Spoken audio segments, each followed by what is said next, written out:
السلام علیکم ناظرین اکرام، آج ہم آپ لوگوں کو حضرت فاروق اعظم رضی اللہ تعالیٰ عنہ کا ایک ایسا واقعہ سنانے جا رہے ہیں جہاں ان کی عدالت میں کبھی کسی مجرم کو رہائی نہیں ملی، وہاں ایک مجرم کو عزت کے ساتھ رہا کر دیا گیا۔ ایک دن حضرت فاروق اعظم رضی اللہ تعالیٰ عنہ کا دربار خلافت سرگرم انصاف و عدل تھا۔ اکابر صحابہ موجود تھے اور مختلف معاملات پیش ہو کر طے ہو رہے تھے کہ ناگہاں ایک خوش رو نوجوان کو دو نوجوان پکڑے ہوئے لائے اور فریاد کی کہ یا امیر المومنین، اس ظالم سے ہمارا حق دلوائیے، اس لیے کہ اس نے ہمارے بوڑھے باپ کو مار ڈالا۔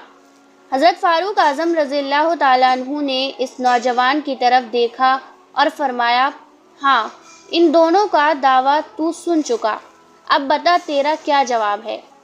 اس نے نہایت ادب سے واقعہ بیان کیا، جس کا خلاصہ یہ تھا کہ مجھ سے یہ جرم ضرور ہوا ہے اور میں نے طیش میں آ کر ایک پتھر کھینچ کر مارا جس سے وہ ضعیف مرد مر گیا۔ طیش کی وجہ یہ تھی کہ اس نے میرے عزیز اجزان اونٹ کو پتھر مار کر اس کی آنکھ پھوڑ دی تھی، جو کہ اس کے باغ میں چلا گیا تھا۔ حضرت فاروق اعظم رضی اللہ تعالیٰ عنہ نے فرمایا، تو تجھے اعتراف ہے، لہٰذا اب قصاص کا عمل لازمی ہے اور اس کے عوض تمہیں اپنی جان دینی ہوگی۔ نوجوان نے سر جھکا کر عرض کیا، مجھے شریعت کا حکم اور امام کا فتویٰ ماننے میں کوئی عذر نہیں، لیکن ایک بات کی درخواست کرتا ہوں۔ ارشاد ہوا کہ میرا ایک چھوٹا نابالغ بھائی ہے جس کے لیے والد مرحوم نے کچھ سونا چھوڑا تھا اور میرے سپرد کیا تھا کہ وہ بالغ ہو تو اس کے سپرد کر دوں۔ میں نے اس سونے کو ایک جگہ زمین میں دفن کر دیا اور اس کا حال سوائے میرے کسی کو معلوم نہیں ہے۔ اگر وہ سونا اس کو نہ پہنچا تو قیامت کے دن میں ذمہ دار ہوں گا، اس لیے اتنا چاہتا ہوں کہ 3 دن کے لیے ضمانت پر چھوڑ دیا جائے۔ حضرت فاروق اعظم رضی اللہ تعالیٰ عنہ نے اس بارے میں ذرا غور فرمایا اور پھر سر انور اٹھا کر ارشاد فرمایا، اچھا، تمہاری ضمانت کون دیتا ہے کہ تو 3 دن کے بعد تکمیل قصاص کے لیے واپس آ جائے گا؟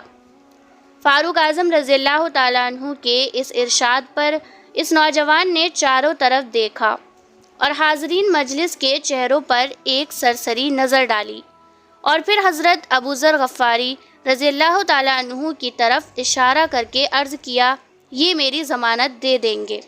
حضرت فاروق اعظم رضی اللہ تعالیٰ عنہ نے پوچھا، کیوں ابو ذر، تم ضمانت دیتے ہو؟ انہوں نے فرمایا، بے شک میں ضمانت دیتا ہوں کہ یہ نوجوان 3 دن کے بعد حاضر ہو جائے گا۔ یہ ایک جلیل القدر صحابی کی ضمانت تھی۔ چنانچہ فاروق اعظم رضی اللہ تعالیٰ عنہ راضی ہو گئے اور ان دونوں مدعی نوجوانوں نے بھی اپنی رضامندی ظاہر کی اور وہ شخص چھوڑ دیا گیا۔ اب تیسرا دن تھا۔ حضرت فاروق اعظم رضی اللہ تعالیٰ عنہ کا دربار بدستور قائم ہوا۔ تمام صحابہ جمع ہوئے، وہ دونوں مدعی بھی جمع ہوئے۔ حضرت ابو ذر رضی اللہ تعالیٰ عنہ بھی تشریف فرما ہوئے اور وقت مقرر پر مجرم کا انتظار کرنے لگے۔ وقت گزرتا جاتا تھا اور اس مجرم کا کچھ پتہ نہ تھا۔ مدعیوں نے کہا، ابو ذر، ہمارا مجرم کہاں ہے؟ انہوں نے کمال استقلال سے جواب دیا، اگر تیسرے دن کا وقت مقرر گزر گیا اور وہ نہ آیا تو خدا کی قسم میں اپنی ضمانت پوری کروں گا۔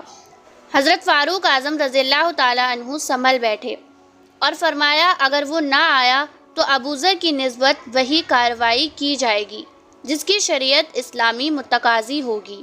یہ سنتے ہی صحابہ اکرام میں تشویش پیدا ہوئی۔ بعض آبدیدہ اور بعض کی آنکھوں سے بے اختیار آنسو ٹپکنے لگے۔ مجبور ہو کر لوگوں نے ان نوعمر مدعیوں سے کہنا شروع کیا کہ تم خون بہا قبول کر لو۔ انہوں نے انکار کیا کہ ہم خون کے بدلے خون ہی چاہتے ہیں۔ غرض لوگ اسی پریشانی میں تھے کہ ناگہاں وہ مجرم نمودار ہو گیا، مگر اس حالت میں کہ پسینے میں شرابور تھا اور سانس پھولی ہوئی تھی۔ وہ آتے ہی حضرت فاروق اعظم رضی اللہ تعالیٰ عنہ کے سامنے آیا اور خندہ پیشانی سے سلام عرض کیا اور کہا، میں نے اس بچے کو اس کے ماموں کے سپرد کر دیا اور اس کی جائیداد انہیں بتا دی۔ اب جو خدا اور اس کے رسول کا حکم ہے بجا لائیں، میں حاضر ہوں۔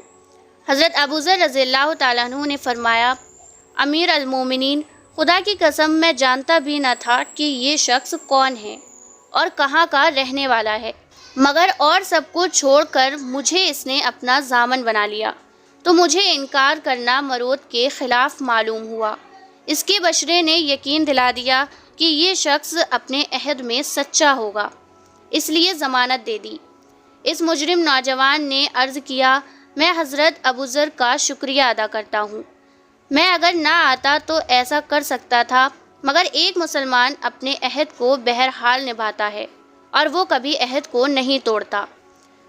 اس کے آ پہنچنے سے حاضرین میں ایک معمولی جوش پیدا ہو گیا، حتیٰ کہ ان نوعمر مدعیوں نے بھی خوشی میں آ کر عرض کیا، امیر المومنین، ہم نے اپنے باپ کا خون معاف کیا۔